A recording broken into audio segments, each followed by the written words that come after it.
அனைவருக்கும் வணக்கம். குழந்தையர்களை மதிக்காம, அவங்கள ரொம்ப அவதூறா பேசுறது, மரியாதை குறைவாக நடத்துவது. ஏன்னா, அவங்க கொஞ்சம் வயசாயிருச்சுனாலே, பிள்ளைங்கலாம் தலையெடுத்துட்டாங்கன்னா, அவங்க தான் பெரியவங்க.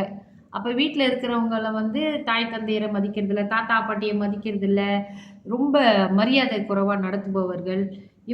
இவர்கள் எல்லாமே அ நரகத்தில் தான் சேர்க்கப்படுவார்கள் அப்படின்னு சொல்றாங்க. கொஞ்சம் கொஞ்சமாக அ இந்த மோரல் வேல்யூஸ் இல்லாம போய், அதுல அறவே மோரல் வேல்யூஸ் இல்லாம ஆவுறது தான் இந்த மனிதர்களுடைய ஒரு பழக்கமாக இருக்குது. அதனால இந்த பிள்ளைங்க சின்னதா இருக்கும்போதே, நம்ம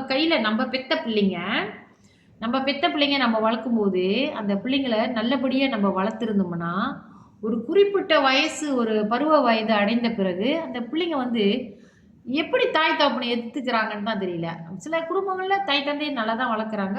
ஆனா, பெருசான பிள்ளைங்க படிச்சு பெரிய ஆளானோனே தாய் தந்தையர மதிக்கிறதில்ல. இது ரொம்ப இடத்துல நம்ம பார்த்துக்கிட்டு இருக்கோம். இவர்கள நம்ம என்ன செய்ய முடியும்? இந்த ஒரு ஒரு என்ன சொல்றாங்கன்னா, ஒரு தாய் தன் ஒரு ஒரு ஒரு பையன் எப்படி தெரியுமா இருக்கணும்? ஒரு பையனோ, ஒரு மகனோ பிள்ளைங்க நம்ப அம்மா இறந்துட்டாங்கன்னா, இல்ல அப்பா இறந்துட்டாங்கன்னா, நாளைக்கு கடவுள் முன்னுக்கு ஒரு குற்றவாளியா நிக்கக்கூடாது. இந்த மாதிரி ஒரு பிள்ளைய பெத்து வீட்ல இந்த உலகத்துக்கு நான் குடுத்துட்டேன். எதுக்கும் பயன் இல்லாம இருக்கான். சுயநலவாதியா இருக்கான். யாரையும் மதிக்க மாட்டேங்கிறான். யாரையும் வாழ வைக்கணும்னு நினைக்க மாட்றான். ரொம்ப ஏன்னா சுயநலமா இருந்து பிறருக்கு துன்பத்த விளைவிக்கிறான். மனக்கஷ்டத்த விளைவிக்கிறான்.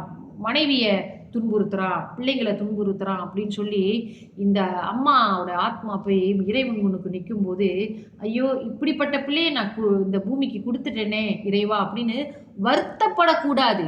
அந்த அம்மாவோ, அந்த அப்பாவோ, இல்ல தாத்தா, பாட்டியோ, தன் பேர பிள்ளைங்க அந்த ஜெனரேஷன் வ அவங்க போய் ஒரு நிலையில நிக்கும்போது, கடவுள் முன்னுக்கு அவங்க இறந்த அந்த ஆத்மா போய் ஒரு நிலையில நிக்கும்போது, அவங்க வருத்தப்படக்கூடாது. என் நல்ல குழந்தைய நான் விட்டுட்டு வந்திருக்கேன்.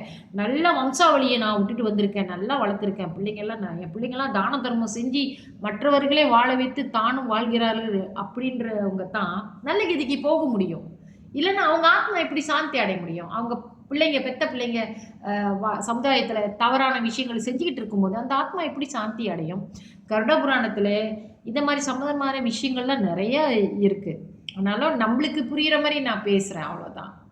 அப்ப ஒரு மகன் தன்னுடைய தாய் மரண காலத்திலே அந்த தர்மராஜா முன்னுக்கு ஒரு தலை குனிஞ்சு நிக்காம, நான் நல்ல பிள்ளைங்கள விட்டுட்டு வந்திருக்கேன். என் வாரிசுலாம் ரொம்ப நல்லவங்கன்னு நினைக்கிற மாரி தானே ஒரு பிள்ளைங்க நடந்துக்கணும். அந்த தாய்க்கு அந்த எண்ணத்த குடுக்கணும்.